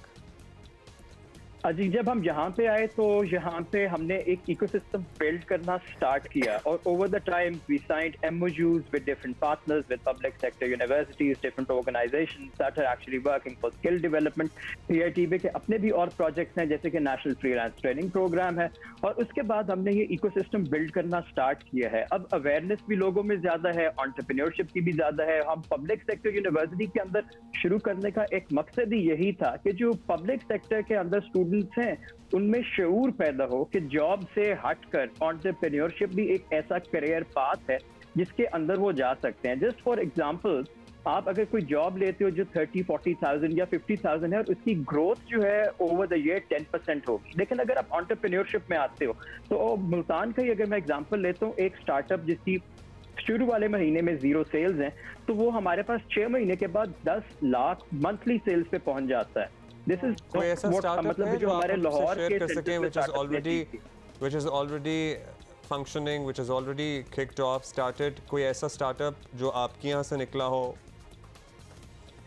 Ji, absolutely we have a wonderful startup called अपनी मंडी, वो fresh produce में काम करते हैं। Gift Mix is another startup, they are doing wonderful stuff. You can send gifts by using their website. We have another startup, Stress Saviors, they're offering mental health services via their tech platform, and so many other green tech startups जो कि green energy पे काम कर रहे हैं, sustainable clothing पे काम कर रहे हैं। ऐसे भी स्टार्टअप्स हैं जो कि एफिशिएंट ये सारे आइडिया स्टार्टअप्स के जो हैं आप बता रहे हैं ये बड़े डाइवर्सिफाइड हैं। जब इतनी ज़्यादा एप्लीकेशंस हों, एप्लीकेंट्स हों and so many ideas coming, what attracts you all? आप किस तरह पिक करते हैं क्योंकि this one needs more investment, this needs more help? क्या देखते हैं आप उसमें? जी, the process is very transparent. हम हमारे पास भी 350 एप्लीकेशन फॉर एग्जांपल आई हैं तो हम 3-4 लोग बैठ के उनको शॉर्टलिस्ट करते हैं। हमारा हेड ऑफिस भी इन्वॉल्व होता है, हमारी लोकल टीम भी इन्वॉल्व होती है, और उसके बाद हम इंडिपेंडेंट जजेस को बुलाते हैं। They can be from the academia, from the industry, from different organisation, और उनके सामने स्टार्टअप्स आके पिच करते हैं। जजेस जो हैं उसके बाद उनको स्कोर देते हैं and then we select the 10 best startups out of this, और ये 2 दिन की एक्टिविटी होती है। और उसके बाद फुली ट्रांसपेरेंसी के साथ, जजेस के सिग्नेचर्स के साथ हम उन स्टार्टअप्स को इंडक्ट करते हैं। तो ये टोटली जजेस के ऊपर डिपेंड करता है वो किसको चूज करते हैं। थैंक यू सैयद, क्योंकि हमने best possible use of government resources करना है। Best possible use of government resources करना है। पहले रिसोर्सेज कितने कम है हम सबको पता है। सैयद अली आका Gardezi, regional plan 9 PITB incubation centre Multan के हैं। एक्चुअली हमने शुरू में ये कह दिया था कि इंसान के पास इतने आइडियाज हों और वो लगे और उनको एवेन्यूज भी मिल रहे हों। It's very progressive this. So हम यही कहेंगे कि साउथ में जो हमारे नौजवान हैं, जो बच्चे जो कुछ करना चाहते हैं, उनको ऑल द वे लाहौर आने की ज़रूरत नहीं है किसी भी इंक्यूबेशन सेंटर में सहूलियात हासिल करने के लिए। You have a regional plan 9 centre जहाँ पे आप अपना स्टार्टअप लेके जा सकते हैं, आपको वहाँ हेल्प मिल सकती है, वहाँ से आप शुरुआत कर सकते हैं। आइडियाज़ की हम बात करें तो हमारा yesterday I came across a very interesting startup. आपको पता ही है ज़्यादातर अब बच्चे जैसे जैसे बड़े होते हैं आपने उन्हें कुरान पाक पढ़ाने के लिए आप कोई शख्स ढूंढते हैं, कोई टीचर ढूंढते हैं, और ज़्यादातर अभी भी यही ट्रेंड है कि मोहल्ले में चौकीदार से कह दिया कि कोई कारी साहब गुजर रहे हो तो ज़रा भेज देना। यही होता है नहीं, ऐसे अब बहुत चेंज हो गया, अब तो सब कुछ ही ऑनलाइन हो रहा है। हाँ, तो अब मैं कल एक इसी तरह के स्टार्टअप के बारे में जानने का मेरा इत्तेफाक हुआ। When I was searching for a कारी साहब और अ कारिया for my kid, Noor academy. अब वो एक नॉन प्रॉफिट ऑर्गेनाइजेशन है। इसी तरह वो पहले आते हैं, इंटरव्यू देते हैं, और बड़ा ज़बरदस्त उनका एक सिलसिला। वैसे ये आइडिया जो है ये खास तौर पे हमारे पाकिस्तानी जो ओवरसीज हैं उनके लिए भी बड़ा अच्छा काम कर रहे हैं। ये वो कर रहे हैं, क्योंकि मैं अपने घर की मिसाल दूं तो बच्चे हमारे नेफ्यूज एंड नीसेस रहते हैं अमेरिका में हैं, और कारी साहब जो हैं वो पाकिस्तान में हैं, और ये सारी बातें जो हैं ये सब सीखना ये ऑनलाइन होता है। पूरे टाइम जो है वो स्लॉट्स इनके होते हैं। So there is a lot that is being done. Moving on, please let us talk about Messi once more, क्योंकि कुछ बातें आपको पता है ना रह जाती हैं। तो मैजिशियन फुटबॉलर जी कहलाए जाने वाले लेजेंडरी फुटबॉलर मेसी के रिकॉर्ड्स की हम क्या क्या बातें करें, पूरा दिन गुजर जाएगा। लेकिन एक रिकॉर्ड जो रिसेंटली बना है वो अपने इंस्टाग्राम पे उन्होंने तस्वीर शेयर की, उसका रिकॉर्ड बन गया। This has become the most liked picture ever. Can you imagine? Yes, of course, we can imagine. तो ये वो तस्वीर है 6 करोड़ 80 लाख से जायद इस तस्वीर को लाइक और ये सिलसिला जारी है, अभी लाइक्स चले जा रहे हैं, मतलब सारी है। एक लाइक मेरी भी कंट्रीब्यूशन है। Thank you. अच्छा, मैंने अभी नहीं की, मेरी नजर से नहीं गुजरा, तो मैं कर दूंगा। कर तो 6 करोड़ 80 लाख एंड +1 हो जाएगा। So, ये खबर हम आपको इसीलिए दे रहे हैं कि अगर आपने लाइक नहीं की तो आप जरूर कर दें मेसी फैंस के लिए। और डेफिनेटली वैसे मुझे इनकी वो वाली तस्वीर ज्यादा अच्छी लगी थी जिसमें उन्होंने ब्लैक रोब वो पहनी हुई थी। आपको पता है कि उस पे कितनी कंट्रोवर्सी और बात हो रही है, कंट्रोवर्सी हो गई है उस पे। डिवीजन, टोटल डिवीजन है कि वो उनको पहनना चाहिए था कि नहीं, बल्कि कहा तो ये भी जा रहा है कि it took away the glory of उनकी जो 10 नंबर की शर्ट है, तो उससे वो ले लिया गया और ये बड़ा ज़बरदस्ती उन्हें पहनाया। मतलब बहुत सी बातें हो रही हैं। I think he looked good and I think उसका एक मकसद भी था पहनने का, बड़ा अच्छा लगा। का एक ट्रेडिशन भी है। अच्छा जी, आगे चले। अच्छा, आज तो अब ये हमें आगे बढ़ने का कह रहे हैं, आज तो इतना टाइम था, हमने सोचा आज सारी दिल की बातें कर लेंगे। हाँ, लेकिन वो हो नहीं रही ना। अच्छा जी, इनको डर है कि कुछ और ही ना खुल जाए। अच्छा जी, अभी हम आगे बढ़ेंगे। अभी हमने बड़ा इंपॉर्टेंट एक मौजू डिस्कस करना है। इशू एट हैंड, CTD ने बन्नू में काबिज दहशतगर्दों का सफाया कर दिया है, लेकिन बात यहाँ ख़त्म नहीं होती। चंद माह से खैबर पख्तूनख्वा दहशतगर्दों के निशाने पर है। पुलिस और दीगर सिक्योरिटी फोर्सेस पर हमले हो रहे हैं। दर्जनों कीमती जानें ज़ाया हो चुकी हैं। ऐसी मुसल्लह तंजीमें जिन्हें चंद साल पहले तक कुचल दिया गया था, आज फिर रियासत को चैलेंज कर रही हैं। अफसोसनाक बात यह है कि जिन लोगों पर अमन व अमान कायम रखने की जिम्मेदारी है, वो रियासत की फ़िक्र करने के बजाय सियासत बचाने में लगे हुए हैं। जब से अफ़गानिस्तान में बरादर और दोस्त हुकूमत बनी है, दहशतगर्दी की नई लहर ऊंची से ऊंची होती जा रही है। वज़ीर दफ़ा ख्वाजा आसिफ ने भी कल इस तरफ इशारा किया, साथ ही ये भी कहा कि ऑपरेशन शुरू किया जा रहा है। पूरी सूबाई हुकूमत जो है वो इमरान खान के पास जो है यरगमाल बनी हुई है। वहाँ पे बेगुनाह अफराद हॉस्टेज बने हुए हैं KP के सूबे में, खैबर पख्तूनख्वा में, और हुकूमत जो है वो यरगमाल जो है इमरान खान ने बनाई हुई है। कहाँ है हुक्मरान खैबर पख्तूनख्वा के इस वक्त? वहाँ पे एक क्राइसिस चल रही थी और चीफ मिनिस्टर जो है वो यरगमाल बना हुआ था इमरान खान का। अफगानिस्तान के जो हालात हैं, हमारा भाई है, हमारा हमसाया है, हम उसके खैर खा हैं। उसमें अमन के जो है वो पाकिस्तान को डायरेक्ट फ़ायदा उधर अमन का, तो लेकिन वहाँ पे जो अंदरूनी हालात हैं उसका स्पिल ओवर जो है ना वो पाकिस्तान में भी असरअंदाज हो रहा है। और ये ऑपरेशन हमें करना पड़ेगा, ख़ुसूसन जब सूबाई हुकूमतें जो हैं, ख़ुसूसन KP की हुकूमत जो है वो अपनी फ़राइज़ से उहदा बरा नहीं हो रही, तो लाजमी तौर पे वफाकी हुकूमत को जो है वो अफवाज को कहना पड़ेगा कि भाई आप अपने जो मुल्क का दफा है या KP में जो दहशतगर्दी की लहर है उसका। लेकिन एक बड़ी खुशगवार है, उसका हुकूमत के साथ ताल्लुक़ नहीं है। आपने देखा होगा स्वात में हज़ारों लोग बाहर निकल आए, ये पहले नहीं हुआ। यानी आवाम का जो गुस्सा है, आवाम के जो जज्बात हैं, या रजिस्ट करने का जो उनका एक हौसला है, वो डेमोन्स्ट्रेट हुआ इस बात के अंदर। अच्छा, आपको ये भी याद दिला दें कि 18वीं तरमीम के बाद अमन व अमान की बुनियादी जिम्मेदारी सूबाई हुकूमत का काम है, मगर यहाँ हाल ये है कि खैबर पख्तूनख्वा 10 साल से हुकूमत करने वाली जमात अपनी कोताहियों और कमज़ोरियों का इल्ज़ाम भी दूसरों के सर डाल रही है। अब आपको पता भी है कि वहाँ किसकी हुकूमत है और क्या कहा जा रहा है, ये भी देख लें। खैबर पख्तूनख्वा में 6 महीने से हम बता रहे थे, मुराद सईद 6 महीने से ये बात कर रहा था कि यहाँ आपका टेररिज्म का राइज हो रहा है, आपने उसकी तरफ तवज्जो नहीं दी। जो आपने अरबों रुपया लगा के बाढ़ लगाई, वो बाढ़ उखाड़ी जा रही है और वहाँ से लोग घुस रहे हैं।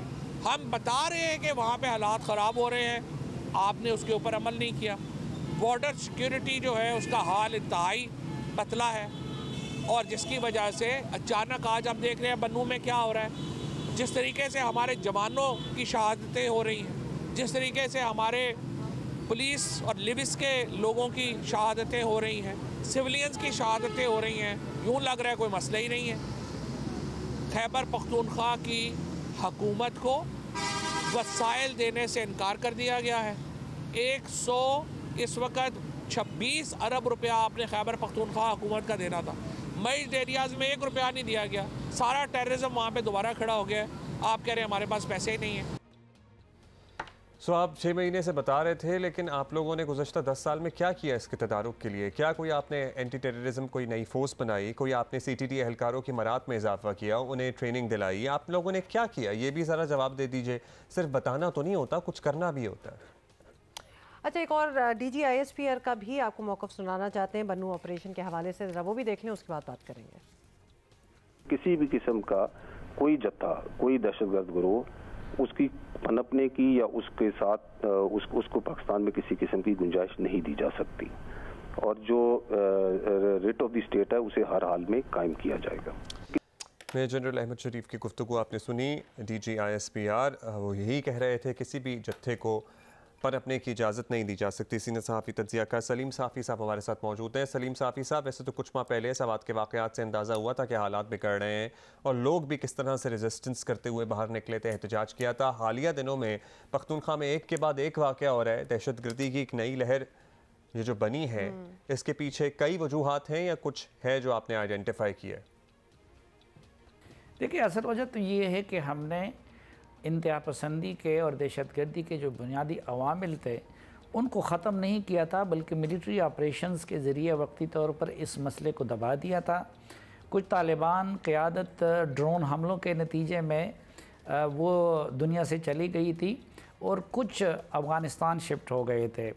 अब यहाँ पे तो हमें ये पट्टी पढ़ाई जा रही थी कि ये सारा NDS और रॉ और उनकी पैदावार है, लेकिन हकीकत ये थी कि TTP के लोग वो अफ़गान तालिबान का, आप उसको एक फ्रेंचाइज़ कह सकते हैं, उनका हिस्सा कह सकते हैं। चुनांचे जब अफ़गानिस्तान में तालिबान की हुकूमत आई तो नंबर 1 पाकिस्तानी तालिबान का भी मोराल बूस्ट हो गया। नंबर 2 अफ़गानिस्तान की जेलों में 4-5 हज़ार TTP के कैदी थे, वो भी रिहा हो गए। नंबर 3 उससे पहले वो ड्रोन और बमबारी के खौफ से अफ़गानिस्तान की पहाड़ों वगैरह में छुपे रहते थे, लेकिन TTA की हुकूमत आने के बाद वो काबुल जैसे शहरों में आने लगे। नंबर 5 उनके पास रिसोर्सेज भी आ गए, क्योंकि जो अमरीकियों ने माल गनीमत छोड़ी थी उसमें TTA को भी हिस्सा आ गया। फिर नंबर 6 ये था कि पहले वो मुख्तलिफ़ दड़ों में तकसीम हो गए थे, लेकिन इस वक्त वो मुफ्ती नूर वली की क़यादत में एक तंजीम दोबारा बन गए।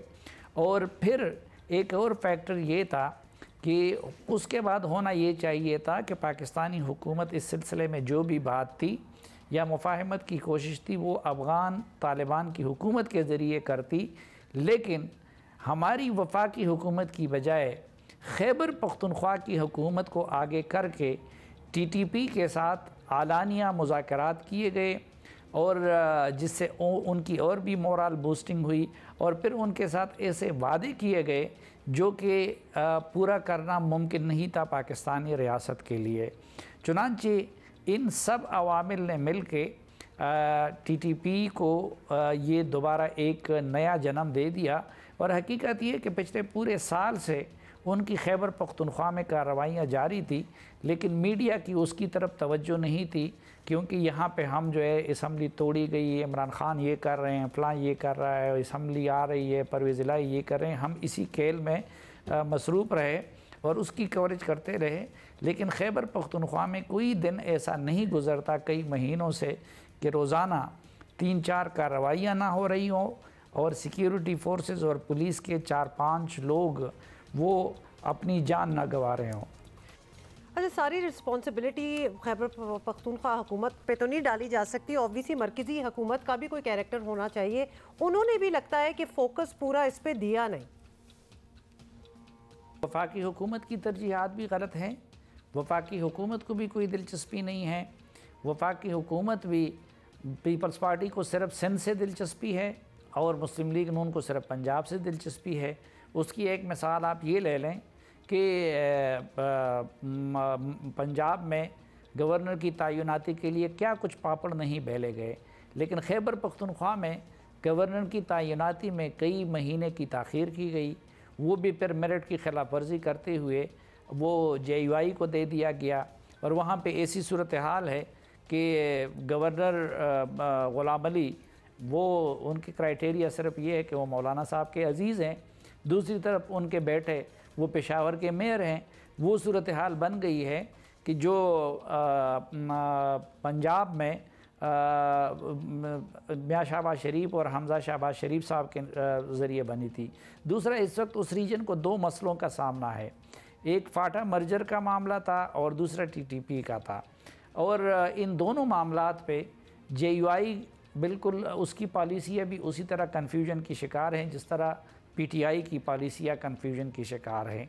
तो मेरे ख़्याल में वफाकी हुकूमत इक्वली ज़िम्मेदार है, वफाकी हुकूमत भी ज़िम्मेदार है और सर्टनली ज़िम्मेदार है जो कुछ हो रहा है। बहुत शुक्रिया सलीम साफ़ी साहब, और लगता है कि सारे कन्फ्यूजन के शिकार हैं। मतलब ये we have been here before, पहले भी हम यहीं फंसे हुए थे, उसको टैकल किया था।